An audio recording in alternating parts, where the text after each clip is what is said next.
Halo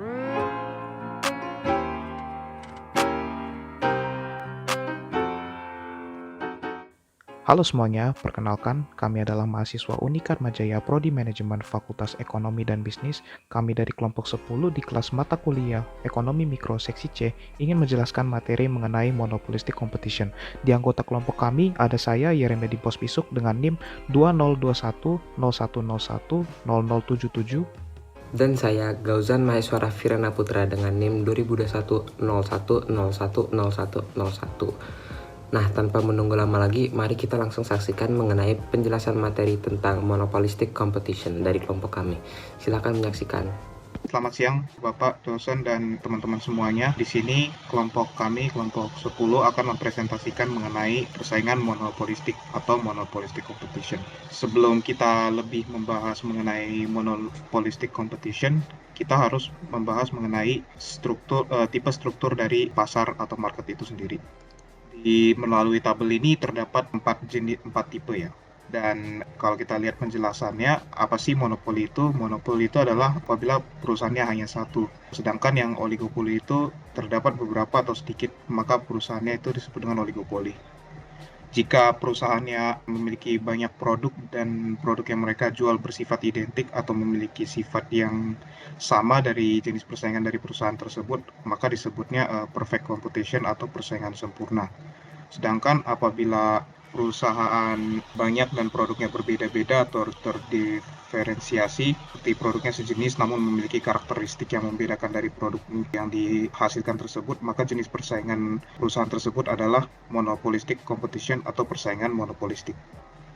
Nah, di sini terdapat beberapa karakteristik dari persaingan monopolistik, yaitu many sellers, di mana ada banyaknya perusahaan yang bersaing untuk merebut kelompok pelanggan yang sama. Lalu ada product differentiation, yaitu di mana setiap perusahaan menghasilkan produk yang setidaknya sedikit berbeda dari perusahaan lain. Jadi, cara Ali menjadi penerima harga setiap perusahaan yang menghadapi kurva permintaan yang miring ke bawah. Contohnya itu ketika suatu perusahaan menjual barang atau jenisnya sama namun memiliki kualitas atau kenampakan fisik, reputasi, atau brand yang berbeda. Lalu yang ketiga ini adalah free entry dan exit, di mana perusahaan dapat masuk atau keluar antar pasar tanpa batasan. Dengan demikian jumlah perusahaan di pasar menyesuaikan sama keuntungan ekonomi didorong ke nol. Contohnya itu ketika perusahaan menguntungkan, maka akan muncul produk baru, sedangkan jika rugi akan ada produk yang menghilang dari pasar. Sampai Lalu, di sini, ya, kalau kita melihat daripada market tadi yang kamu sudah sampaikan, ya, kalau kita lihat tadi itu, kira-kira tipe itu memberikan implikasi atau gambaran kita apa itu dalam posisi monopolistik itu di mana kira-kira? maksud Bapak itu dari sisi monopolistiknya persaingannya Iya, kelihatannya di mana itu, Pak? iya, Persaingannya itu kelihatan itu apabila ya Pak, misalkan satu perusahaan misalkan menghasilkan produk A, iya, tapi perusahaan lain menghasilkan produk B ya Pak. Nah itu kan mungkin hampir identik ya Pak. Jadi iya. persaingannya itu kelihatannya itu dari ciri khas dari produk yang dihasilkan di perusahaan tersebut, Pak. Apa saja yang ciri khas atau karakteristik dari produk yang mereka hasilkan, namun berbeda-beda dari apa yang dihasilkan perusahaan lain, itu yang pas saya paham, Pak. Lalu bentuk equilibrium yang terjadi di saat terjadinya monopolistic competition, yaitu kurva permintaan akan mengalami elastis di saat perusahaan mengalami monopolistic competition. Lalu perusahaan akan memproduksi saat marginal revenue sama dengan marginal cost. Dan dalam jangka pendek mungkin akan adanya profit, sedangkan dalam jangka panjang profit yang dihasilkan adalah nol. Di saat perusahaan menghasilkan profit, maka perusahaan lain akan tertarik untuk masuk ke dalam pasar sehingga mengerus share perusahaan. Sehingga kurva permintaan akan menurun dan sebaliknya hingga nilai profitnya menjadi nol. Untuk Gausan. Oke, poin selanjutnya ada monopolistic competitors in the short run. Nah, monopolistic competitors layaknya perusahaan-perusahaan monopoli itu memaksimalkan profit dengan cara memproduksi pada saat marginal revenue-nya sama dengan marginal cost-nya. Di grafik itu bisa dilihat bahwa perusahaan dapat menghasilkan profit karena price itu lebih tinggi dibandingkan average total cost-nya. Di situ kan ada kelihatan kan garisnya. Oke. Selanjutnya ada monopolistic versus perfect competition. Grafik yang di kiri itu menunjukkan keseimbangan jangka panjang dalam monopolistically competitive market, sedangkan yang kanan menunjukkan keseimbangan jangka panjang dalam perfect market. Perbedaannya itu mereka itu bahwa kalau persaingan sempurna atau yang kanan itu berproduksi pada skala yang lebih efisien dibandingkan dengan monopolistic market, karena average total cost dalam perfect competition itu selalu diminimalisir. Dan dalam perfect competition, price itu sama dengan marginal cost. Sedangkan kalau di monopolistic competition itu price lebih dari marginal cost-nya. Lalu juga ada advertising.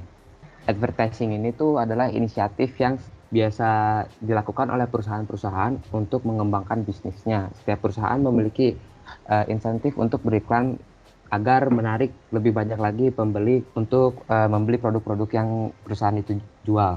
Jumlah iklan ini bervariasi dari produk-produk lainnya.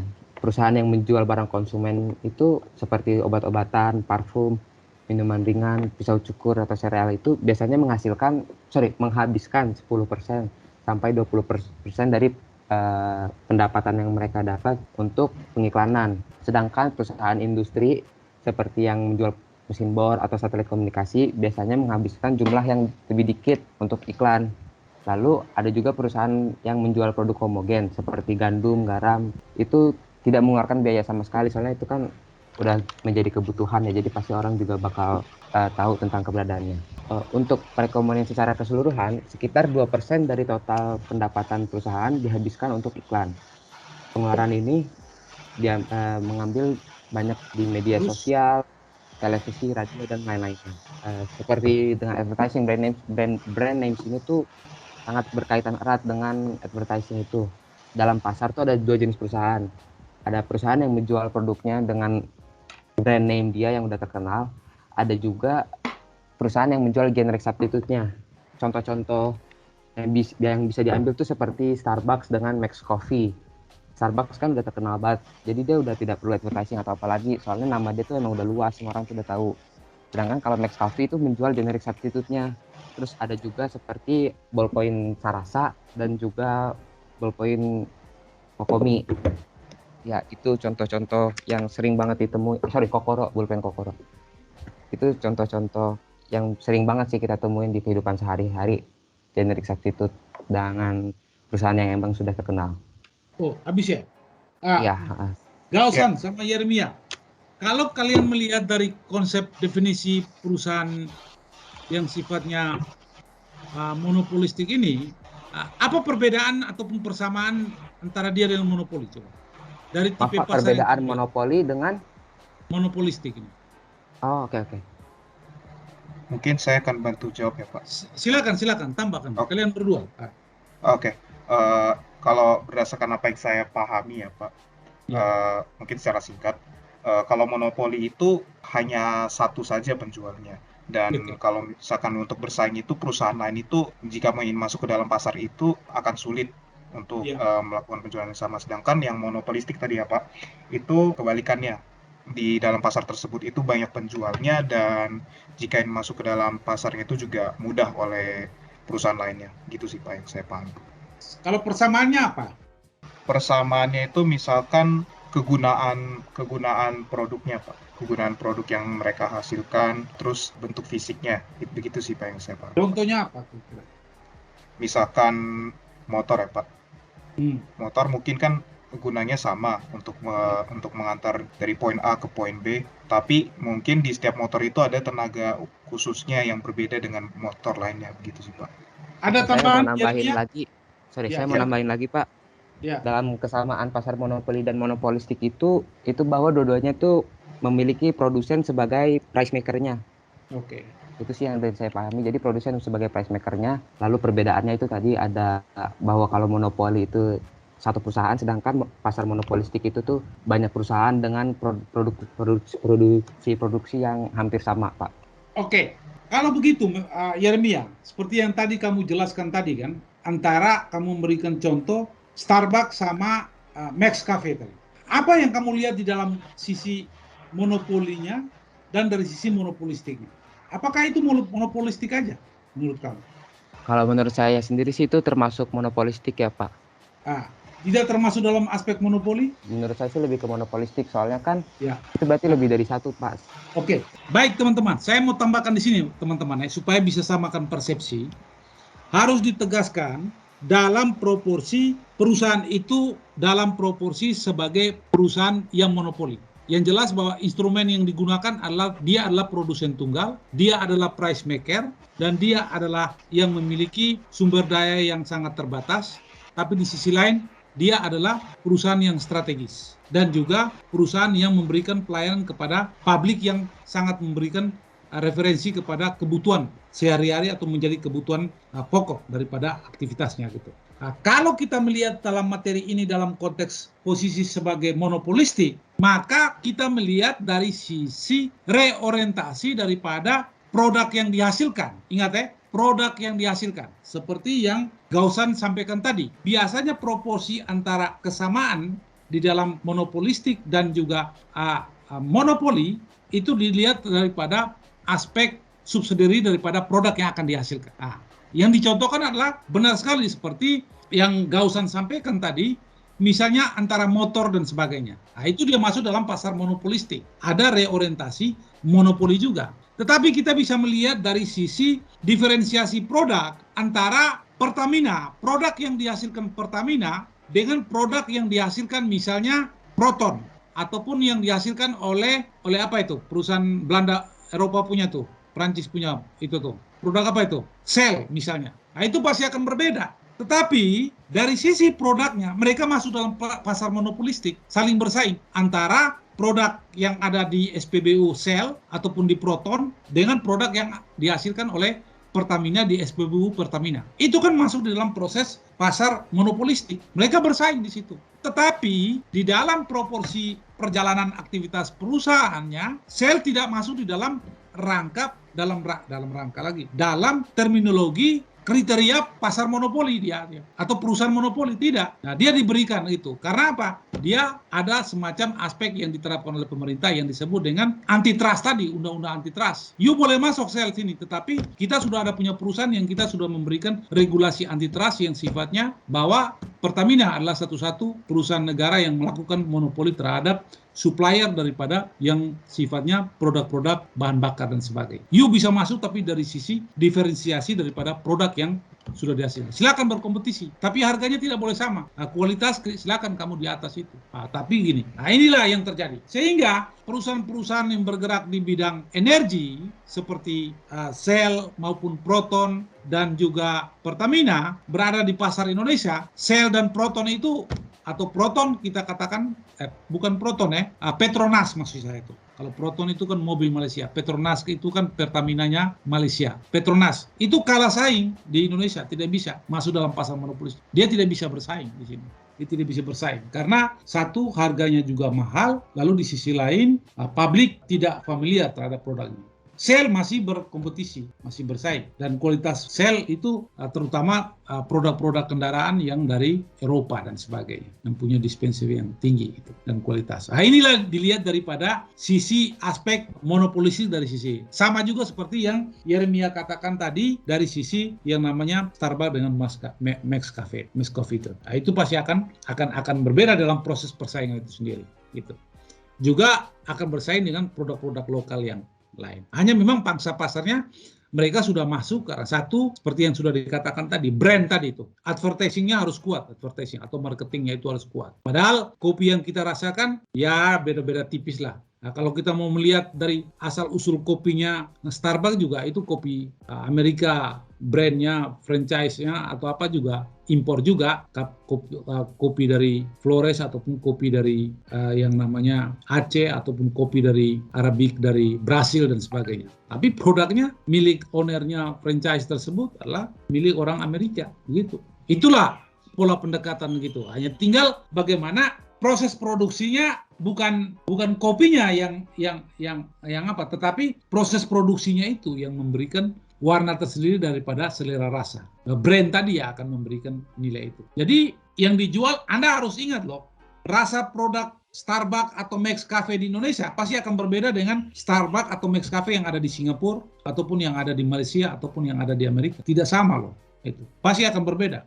termasuk juga minuman Coca-Cola dan minuman Pepsi yang ada di Indonesia dengan yang di Amerika ataupun di Malaysia, Singapura, pasti rasa tidak sama. Saya beberapa kali coba ke luar negeri termasuk ke Amerika, beda rasanya, begitu, beda rasanya.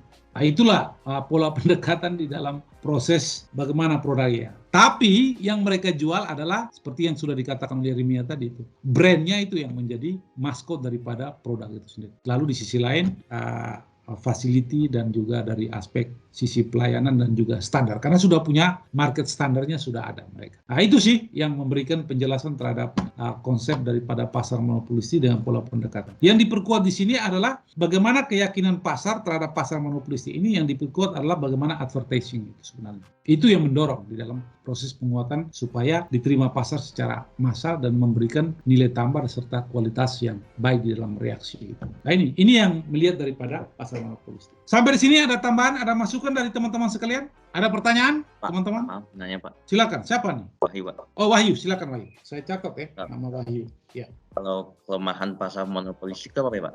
Kenapa, Wahyu? Kelemahan pasar monopolistik. Kelemahan?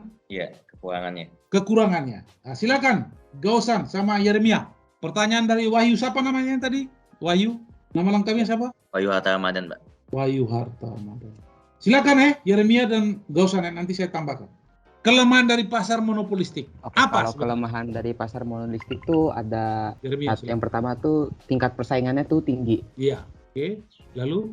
Terus untuk produsen-produsen yang tidak memiliki modal atau pengalaman yang cukup tuh pasti gampang gampang tersingkir. Lalu juga dibutuhkan modal yang besar. Itu aja sih yang bisa saya pikirkan untuk kelemahan dalam pasar monopolistik, Pak. Ada tambahan, Gausan, selain Yeremia? Itu tadi saya Pak Gauzan Pak yang ngomong. Sorry. Oh, Gausan. Yeremia Iya. ada tambahan? Wahyu, mungkin ada tanggapan Wahyu? Maaf Pak, saya tadi bentar Pak. Ya. Mungkin kekurangan dari pasar monopolistik tadi apa pertanyaannya Pak? Ya, kelemahan. Kelemahannya itu seperti kayak yang saya mungkin hampir sama seperti Gausan, cuman ya tadi operasinya mungkin tidak seefisien dengan pasar persaingan sempurna. Lalu perusahaannya itu tidak mempunyai gerakan untuk melakukan inovasi, begitu sih Pak. Karena apa dia tidak melakukan inovasi? Karena modal yang lebih terbatas dan pasar yang terbatas dan kecenderungan untuk memperoleh keuntungan dalam jangka panjang. Itu sih yang saya pahami. Sehingga menghalangi produsen untuk melakukan inovasi. Wahyu bisa pahami Wahyu? Iya Pak, paham Pak. Cukup Pak. Terima kasih. Cukup Pak. cukup ya. Ya, Tapi terima begini kasih. Wahyu, sebenarnya Wahyu, kalau kita melihat dari proporsi pasar monopolistik, yang terjadi itu adalah aspek di mana penguasaan daripada teknologi. Dan yang terpenting di sini adalah modalnya harus besar gitu. Kalau modal tidak besar, Anda tidak susah akan bersaing di dalam konteks pasar monopolistik itu sendiri gitu. Karena dia akan memproduksi produk yang sifatnya massal gitu. Nah, orientasi yang terpenting di sini bahwa selain produk yang sifatnya massal dengan teknologi yang tinggi, dengan kapitalisasi modal yang besar, kalau Anda tidak punya, maka Anda tidak akan bersaing di pasar monopolistik. Ataupun sebaliknya juga di pasar kompetitif gitu. Nah, inilah yang perlu dilihat dari sisi monopolistik dalam konteks diferensiasi produk yang akan dihasilkan. Itu sebenarnya. Kalau di Starbucks itu kan kalian bisa melihat bahwa bukan cuma kopi aja kan, ada berbagai macam diferensiasi produk yang dihasilkan. Selain juga gitu. Lalu di Max Coffee pun juga begitu, ataupun lain. Jadi tergantung kita melihat dari sisi mana produk itu memberikan implikasi di dalam persaingan antar kategori pasar yang dia masuk begitu. Karena juga ada pasar oligopoli kan, ada juga ada pasar kompetitif, ada juga ada monopolistik, ada juga pasar monopsonik dan sebagainya. Nah, itu juga ada di situ kriteria dan kelemahan kekurangan. Tinggal Anda sebagai seorang manajer ke depan pada proporsi strategi manajemen yang harus Anda lakukan, produk ini mau kemana begitu. Nah, mau kemana saya lemparkan ke pasar dan pasarnya siapa atau segmen pasarnya siapa, ya gitu. Dan berapa banyak kapitalisasi segmen pasar yang akan saya dapat begitu. Itu kan Anda harus itu. Maka oleh karena itu yang terpenting di sini sebelum Anda lempar produk yang Anda harus lakukan bukan soal yang pertama dan utama adalah Anda buat produk, tidak. Produk itu adalah finalisasi akhir daripada sebuah proses keputusan begitu. Seorang manajer, seorang manajemen karena kalian adalah setelah keluar dari sini adalah menjadi dokter sebuah perusahaan, maka Anda harus menerapkan prinsip-prinsip manajemen itu sendiri. apakah dari sisi organizing-nya, apakah dari sisi perencanaannya, ataupun juga dari sisi yang namanya financing itu sendiri, enterprise financing itu sendiri. Itu Anda harus lakukan, manajemen keuangan yang harus lakukan. Nah, sehingga yang diperlukan di sini adalah Anda memasuki sebuah pasar itu, yang diperlukan di sini adalah satu, yang pertama dan utama adalah yang Anda lakukan adalah bagaimana kesiapan daripada sisi forecast finance forecast, atau sisi perkiraan berapa dana yang dibutuhkan, perkiraan keuangan.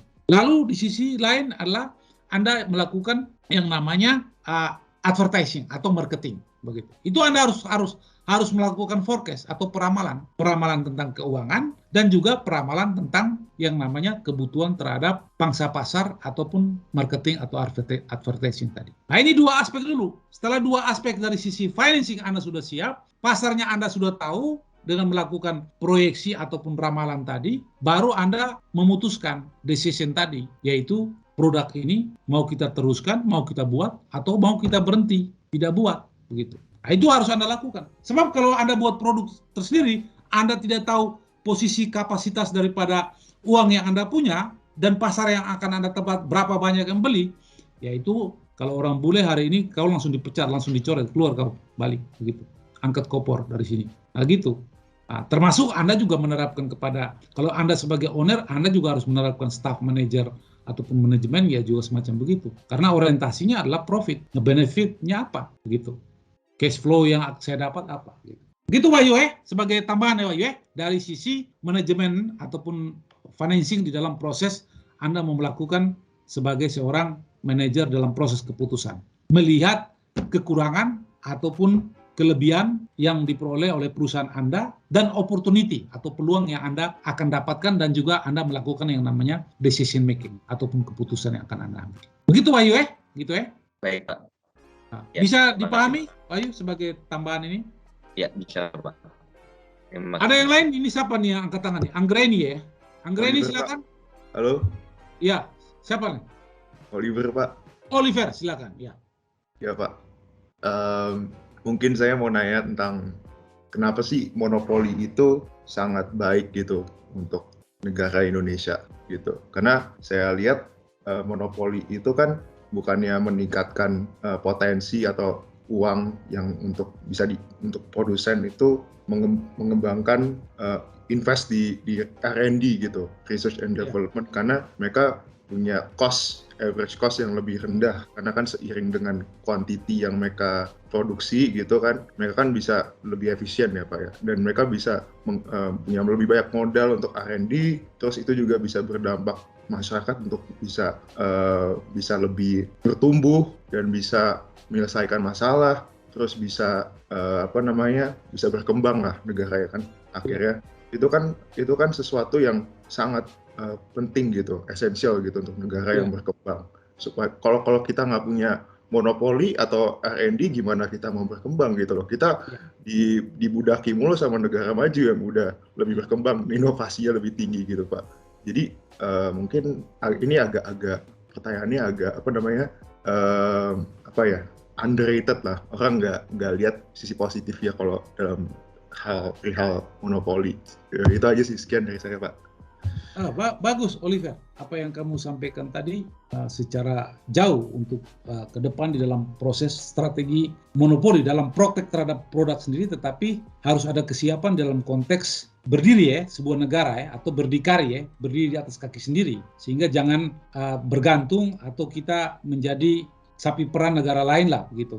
Mungkin ada respon daripada si Gausan ataupun Yeremia sebelum saya menyampaikan? Oke, mungkin saya pengen coba untuk menjawab pertanyaan tadi dari Oliver, Pak. Mungkin saya tambahkan ya. Kenapa monopoli itu bagus ya? Kita balik lagi sih ngelihat dari kelebihannya pasar monopoli sendiri. Iya. Karena kelebihan-kelebihannya tuh yang pertama tuh bisa ada munculnya kreativitas dan inovasi.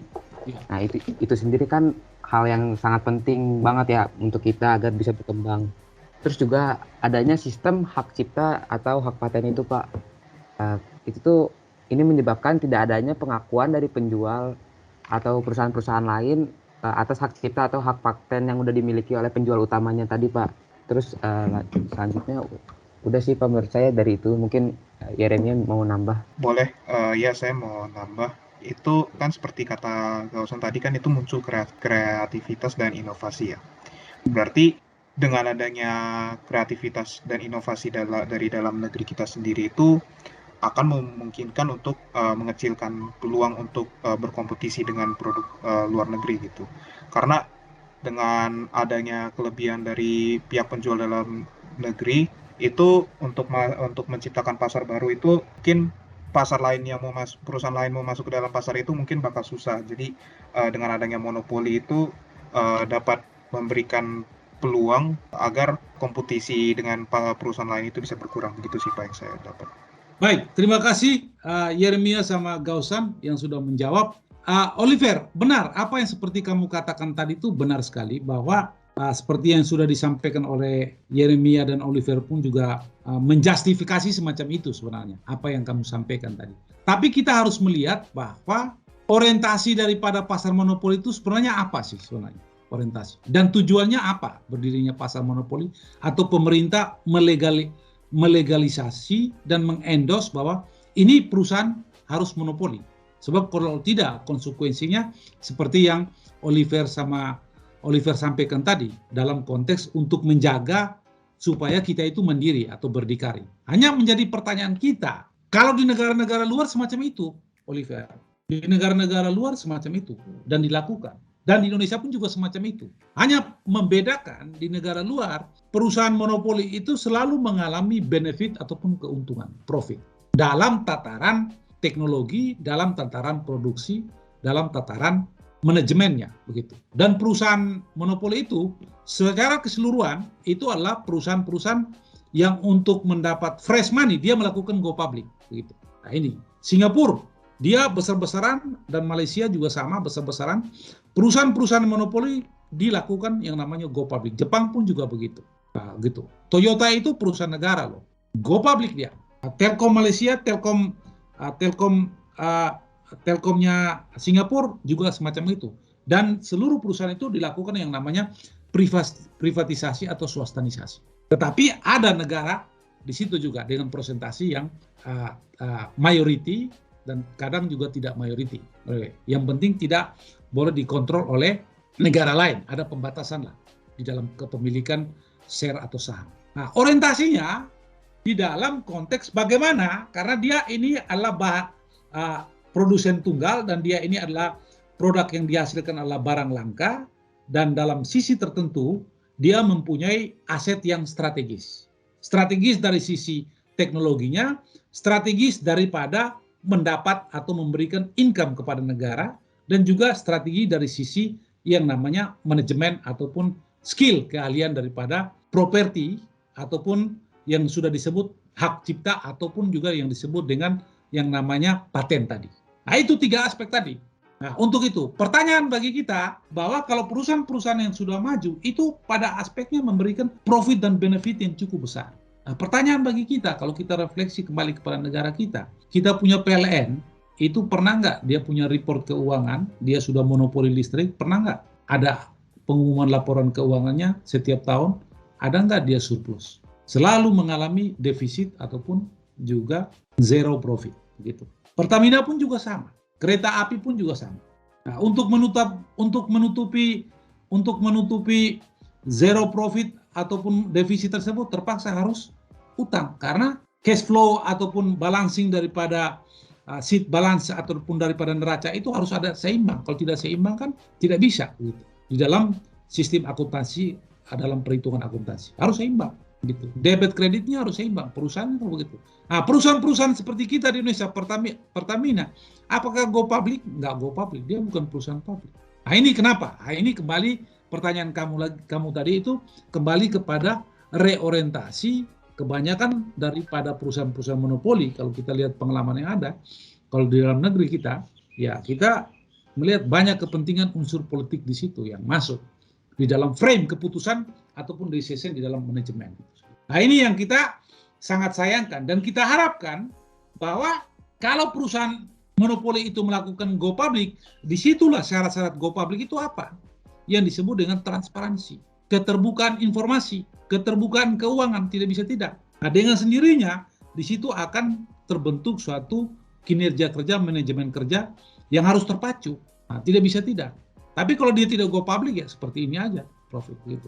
Nah, kembali kepada aspek strategi yang kamu sampaikan tadi dalam konteks kemandirian negara, kemandirian bangsa. Kalau dari sisi PLN misalnya, contoh kasus, kita langsung bicara contoh kasus, PLN, resources alamnya itu kita membutuhkan sebagai bahan bakarnya, begitu, yaitu batu bara. Kita punya, tapi dari sisi resources, proses produksi teknologinya untuk menjadi power plant-nya itu kita impor sebagian besar. Nah, defisitnya di situ. Kita belum bisa buat sendiri. Nah, tinggal bagaimana surplus daripada konteks di dalam proses penerapan yang seperti Oliver katakan tadi. Bagaimana peningkatan riset and development tadi. Nah, ini yang menjadi keputusan polisi daripada negara untuk mengambil proporsi kepada aspek situ. Ada kemauan atau tidak? Itu menjadi pertanyaan bagi kita. Begitu. Ada kemauan atau tidak? Proses keputusan. Nah, ini jawaban yang tidak bisa kita serta-merta secara logika atau sistem manajemen bahwa tidak bisa kita bicara sesederhana yang kita inginkan, karena di situ banyak suatu vested interest ya, dalam konteks kepentingan kepentingan elit dan sebagainya di dalam proses ini. Tetapi secara manajemen, kalau kita lihat dari pengalaman-pengalaman negara lain dalam proses kemandirian seperti yang kamu harapkan tadi, Oliver harapkan dan Yeremia harapkan serta Gausan sampaikan tadi, bahwa yang kita harapkan adalah bagaimana manajemen itu memberikan stimulus perusahaan yang monopoli itu supaya ada kemandirian dalam proses peningkatan R&D tadi. Nah, kita belum sampai tahap ke situ. Nah, kalau Amerika itu tegas, negara tetangga kita itu tegas, seperti Singapura itu tegas. Nah, dia melakukan yang namanya antitrust, keluar ke undang-undang antitrust. Kau boleh monopoli, tetapi dengan syarat-syarat pertimbangan harus macam ini. Dalam konteks menjaga stabilitas daripada pasar ataupun daripada konsumen itu. Dia tidak mau negara gitu.